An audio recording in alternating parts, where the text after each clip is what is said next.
Là, je tiens à préciser que cette coopérative Carbone Paris et Métropole du Grand Paris, elle a été créée avec l'ambition d'amplifier le financement de projets de transition écologique sur le territoire du bassin grand parisien afin de voir émerger des projets de réduction des émissions de gaz à effet de serre puisque les besoins de financement aujourd'hui sont énormes, sont colossaux.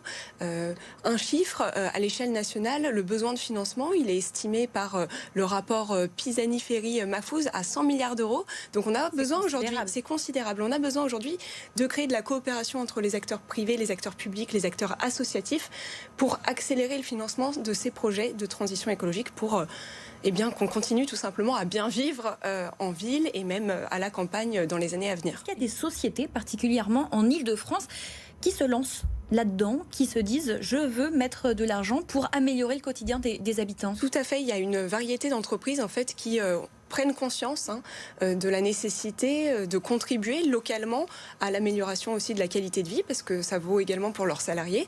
Et c'est aussi un engagement que ces entreprises prennent aussi dans le cadre de leur stratégie climat, dans le cadre de leur stratégie de responsabilité sociale et environnementale. Et elles sont désireuses, en tout cas, de contribuer positivement et localement, j'insiste, sur cette dimension-là, locale, pour voir de nouveaux projets de transition émerger à leur échelle. Justement, vous parliez de ville, de campagne. On le sait, à l'intérieur de la métropole du Grand Paris, c'est une zone qui est extrêmement dense, extrêmement urbanisée.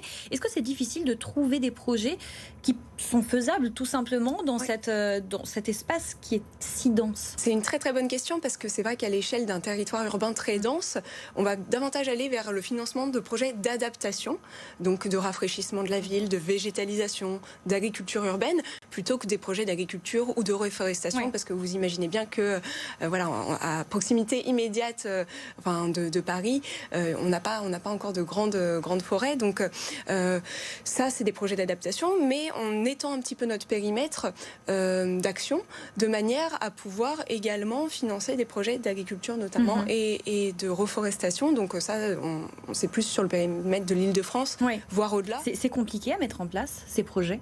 Ça nécessite beaucoup de techniques, oui. La coopérative joue en fait un rôle d'intermédiaire, de tiers de confiance, parce que nous, on est là pour aider les porteurs de projets à évaluer, certifier le projet d'une façon à s'assurer du fait qu'il ait un impact environnemental, un impact social suffisamment fort et rigoureux et exigeant aussi pour les financeurs. Donc oui, ça nécessite un réel accompagnement, notamment administrativo-technico-financier. C'est une vraie ingénierie. Et moi, je suis très fière aujourd'hui qu'au sein de notre coopérative, on réunisse 40 sociétaires qui nous font aussi confiance, mais surtout qui apportent leur expertise. Parce que parmi les sociétaires, parmi les 40 sociétaires de la coopérative, on a toutes les filières représentées.